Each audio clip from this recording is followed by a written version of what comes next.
Kami dari kelompok 3 akan memaparkan hasil diskusi kami tentang rancangan pembelajaran UBD yaitu Weretu pada lembar kerja E dan lembar kerja T. Weretu merupakan sebuah prinsip desain utama untuk mengajar di kelas berbasis pemahaman atau bagaimana cara peserta didik dapat memperoleh pemahaman dalam suatu pembelajaran dan bisa membantu guru untuk merancang suatu pembelajaran dengan memperhatikan terlebih dahulu sudut pandang peserta didik. Lembar kerja E, Evaluate Work and Progress. Bagaimana caranya peserta didik dibimbing dalam penilaian diri, evaluasi diri, dan penyesuaian? Yaitu dengan cara memberikan peluang bagi peserta didik untuk mengevaluasi kemajuan dan menilai diri sendiri. Peserta didik diizinkan untuk mengevaluasi pekerjaan yang telah mereka berikan kepada guru melalui penilaian diri yang diberikan melalui rubrik.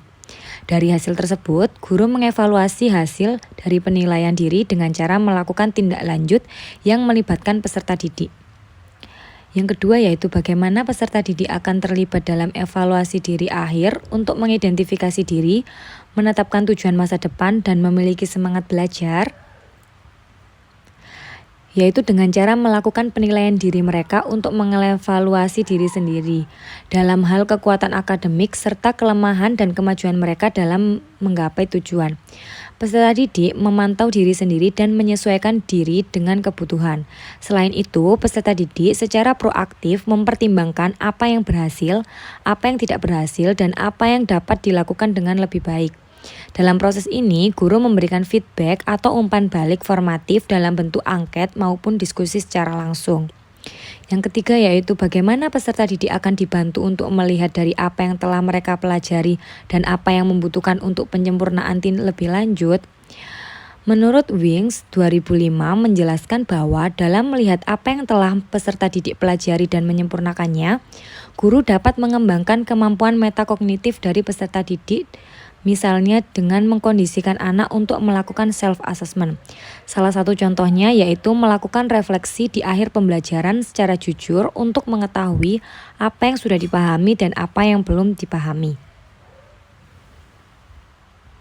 Lembar kerja T.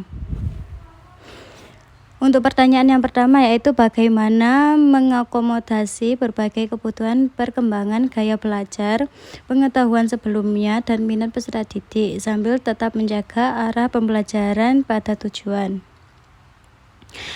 Yang pertama yaitu mengenali karakteristik peserta didik, misalnya gaya belajar. Yang kedua, menyiapkan dan menyediakan bahan ajar atau kegiatan belajar sesuai dengan gaya belajar peserta didik. Yang ketiga, melaksanakan kegiatan pembelajaran sesuai dengan gaya belajar peserta didik. Yang keempat, melaksanakan tes kemampuan awal untuk mendapatkan informasi tentang pengetahuan sebelumnya. Yang kelima, merancang asesmen yang tepat. Yang keenam, mengarahkan peserta didik untuk mengembangkan minat dan bakatnya. Dan yang terakhir, menggunakan media pembelajaran yang menarik dan melibatkan keaktifan peserta didik. Hal tersebut sesuai dengan teori kebutuhan Maslow. Berikut ini beberapa upaya dalam memenuhi kebutuhan peserta didik. Yang pertama, pemenuhan kebutuhan fisiologis. Yang kedua, pemenuhan ketentraman. Yang ketiga, pemenuhan kebutuhan bersama. Yang keempat, pemenuhan kebutuhan penanjalan diri. Dan yang terakhir, pemenuhan kebutuhan aktualisasi diri.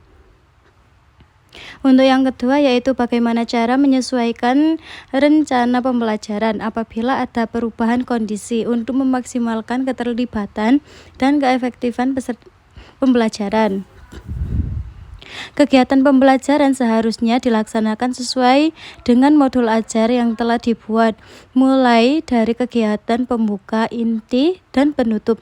Namun ada kalanya proses pembelajaran tidak sesuai dengan rancangan. Oleh karena itu, modul ajar harus dibuat secara fleksibel sehingga dapat menyesuaikan dengan kondisi kelas. Untuk solusinya, maka guru harus yang pertama, menganalisis hambatan yang terjadi, misalnya sarana dan prasarana yang tidak memadai. Dan yang kedua, merancang ulang rencana pembelajaran. Yang ketiga, melakukan refleksi dan evaluasi terhadap rancangan pembelajaran sebelumnya. Dan yang terakhir, melakukan revisi terhadap rancangan pembelajaran.